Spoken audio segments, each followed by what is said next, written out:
was your first impression then when he approached you? Like, did he have game? That's why we've been married for so long, I think, is because technically for about good 10 months out of the year, it's really Freddie and AC are together, and I'm just the sideline reporter in that relationship. Do you like him as a person? He's almost too perfect, but we love him because he's our perfect. Does that ever get old? No, I still get choked up.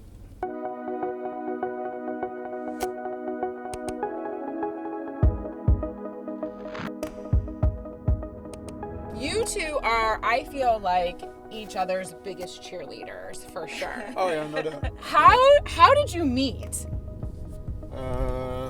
NBA Finals in Detroit, and I was single at the time, and saw this young, very attractive blonde running around doing TV stuff with CBS, and I'm going, who in the heck is that? I need to know her. I found out, so I thought, okay, so how am I going to do this? So then I used the "let me help you get your career started" card. You did not, did Yes, you? oh yes, he did. Yes. And I knew he was using that card. With That's good the best with part. good intentions, but I was hoping, and I wasn't going to stop if it led to something else. It led to something else in 26 years of marriage. So what was your first impression then when he approached you? Like, did he have game? You know what? I was so busy working, just trying to make my own way. Because you know, when you start the business, you're just like, what can I get? What can I do? I'm working for CBS Sports. I mean, it doesn't get, when you start off there, you know, you're just trying to, you know, make a name for yourself. And so when someone said that the local TV guy, because he's Detroit, this is network, and I was like, I don't have time for this. And then he said, hey, you know, I want you to meet my producer. And I was like, who? And so he says, oh, he's single and he's this guy. And I was like, whatever. He goes, well, if you go out with him, I'll make you a tape. You can get it on air tape. And I was like, oh, well, now we're talking. So to this day, I do have a tape, which is pretty funny to watch, but the guy's still single. Is it a VHS tape? Oh, yes, it is. In black and white. I worked at Channel 2 in Detroit, and I said, well, don't you watch me on the air? And she said, oh, no, our family only watches Channel 7. So right away, I was not very high on her list. She was not going to make it easy on you. No. So then you got her to say yes. Obviously, it worked out because you got the girl. Yeah, I sure did. Beth, did you like covering sports? I loved it. Absolutely. I loved it. But, it's different. Now you can look up the stats. You can look up the information you want. But back then it wasn't as easy and as accessible. So most of these people had this great history. So you had to learn all that. And now it's not that it's an easy job, but it's easier to prepare for your job, I think, than it was back then. But I love sports. And we stay up and watch way too much sports on TV. And do you watch everything? Is it only basketball? And then once basketball season is over, are you like, okay, we just need a break from any kind of game? She cuts it short before golf. If golf is on, how can you possibly be sitting on a beautiful day watching golf? So. Have you ever thought, though, like if you could lend your voice to announcing for golf, you could make it exciting? Because you get excited when you're behind the microphone. Yeah, golf's a different tempo, but absolutely. I've never done golf, but I play it all the time, so I understand it really well. So that would be fun. Yeah, but your call would still fit. The bottom! Yeah, that's true. It really would. Yeah, it transcends sports. When you have a tagline, how much thought goes into coming up with like what your line is?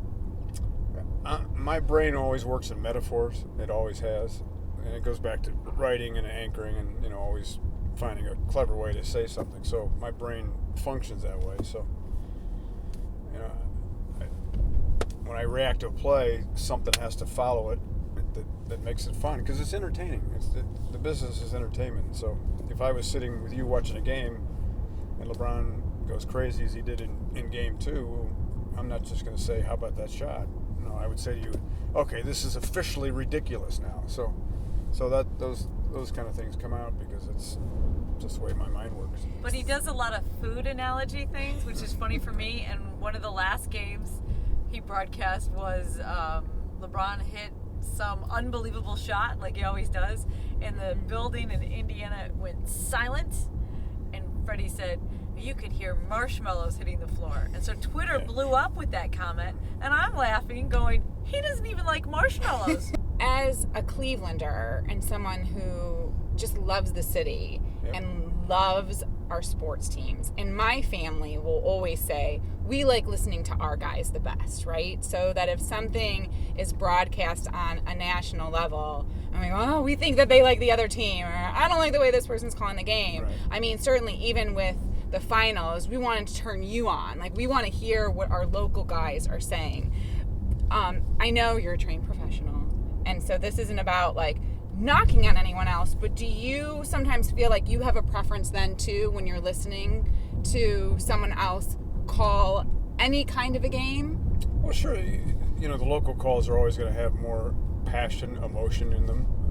The national guys, they've got to ride that fence of sort of being 50-50 with each team. And so while they're praising the opposition, that doesn't mean they're knocking your team. And so national guys get a bad rap of, well, they're rooting for the other team. No, they're rooting for a good, close game. And so they're getting excited when the Raptors score. And as a fan of the Cavaliers, you hate it when the Raptors score or make a big play. So, that's the advantage. And local teams, we're embedded with our guys, so we know the stories better than, national guys aren't here every single day. I'm at every single practice, every single plane flight, every single bus ride. And so all of us on the crew know our team and our guys better than anybody else. Beth, what's your emotion when you listen to Fred call a game? Are you listening as a fan? Are you listening as a wife?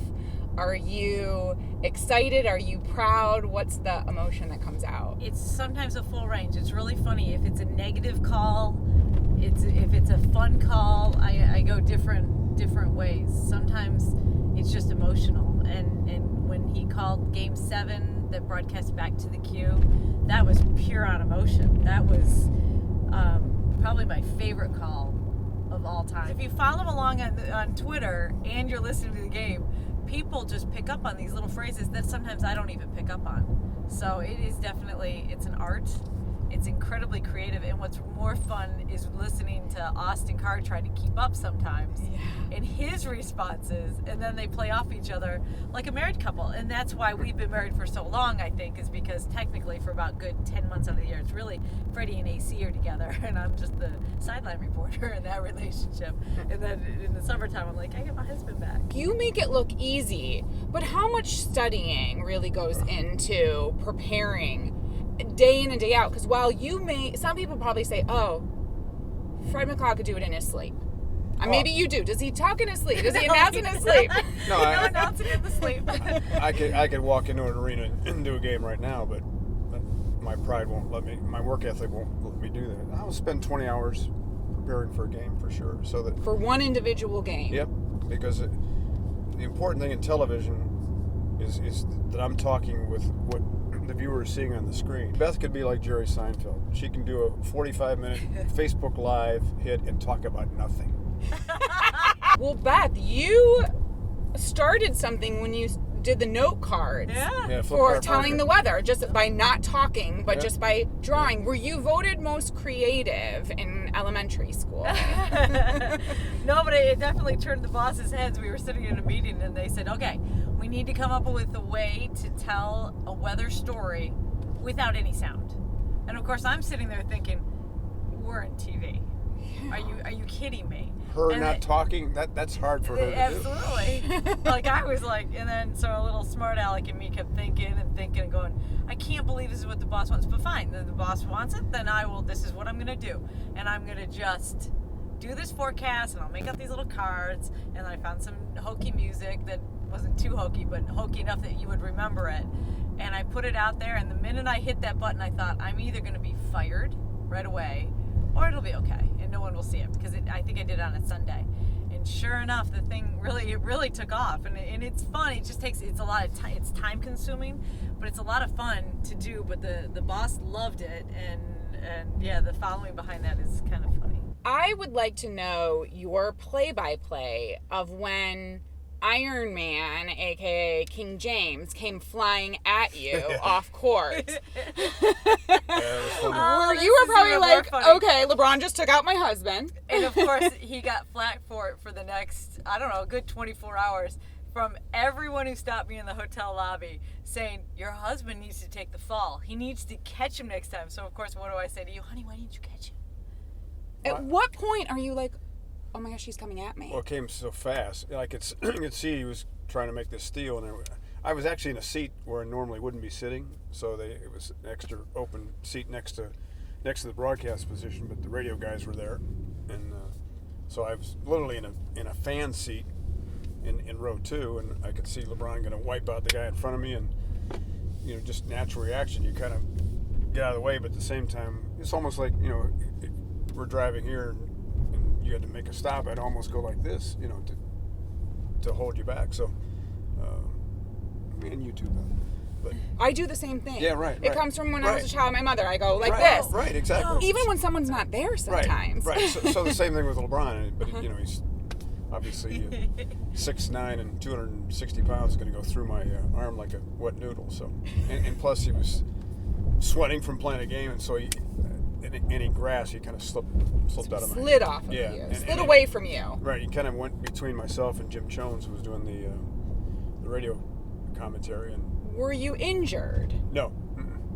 In true LeBron style, he stopped, helped Jim Jones up. He says, "You're one of us," and then grabbed Freddie's laptop and handed it back to him and said, "I hope it still works." Yeah. Did he say that? It looked like he was having a conversation. Yeah, you could tell he seemed concerned. Well, Jim was laying on his back and said, "I'm okay, I got it." And LeBron says, "No, you're one of us. I'm helping you up." And so he refused to leave the spot until Jim was back on his feet. So, and this is in the middle of a playoff game. With a minute some left in the game, in a tight game. Yeah, do you like him as a person? Oh yeah, he's a great dad, great husband.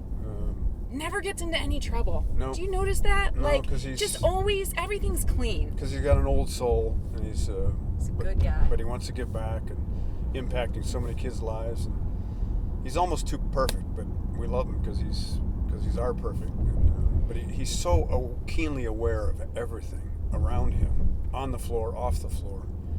That's what's crazy. And his memory recall is just photographic.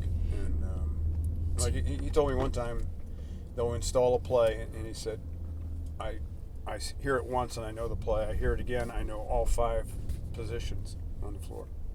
So you've got to be extra smart to do that. Beth, do you go to every game? I try to, as many as I can go to. How many different outfits do you have that are wine and gold? Because I've seen you have the shoes, you have the dresses, you have the tops. Is it like John Dorsey with the Browns, where he's like got something for every day of the week? I have a pretty good selection, but I have more wine because that looks better on TV than it does than the gold. But I have definitely a good selection. But those calf shoes go with everything, is what I found. One rule in our house, though, is we do not leave the house wearing the same color. You're not matchy-matchy. That's a no. That is a... I'm glad you feel that so way. I'm glad you two called each other and said, wear your Cavalier It's gold. okay for you and I. I'm going to wear red. Which is not the two of you. You compliment each other. Well, I'm more like, this was the closest I could get to gold. It's yellow. You definitely are more, well, I mean, obviously it even has the Caps logo on it. But whatever it takes, right? Yeah, that's true. Whatever it takes. Whatever it takes.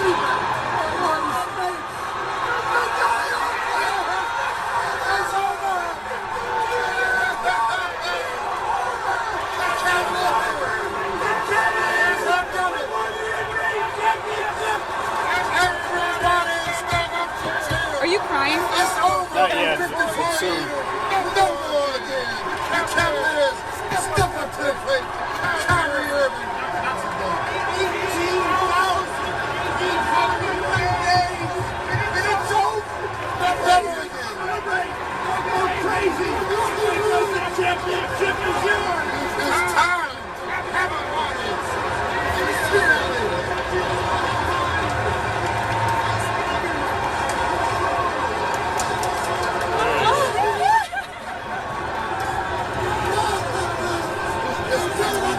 There's the crying.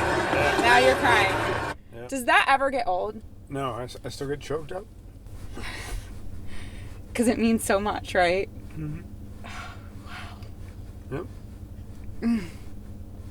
Well, buckle up. We're in for a ride, right? Wouldn't it be something? And it'd be just as wild as celebrations if it happens again, because it's, it never gets old. And we'll be just as weepy. You will be, for sure, right? You'll still be crying. Well, now we have some practice at it.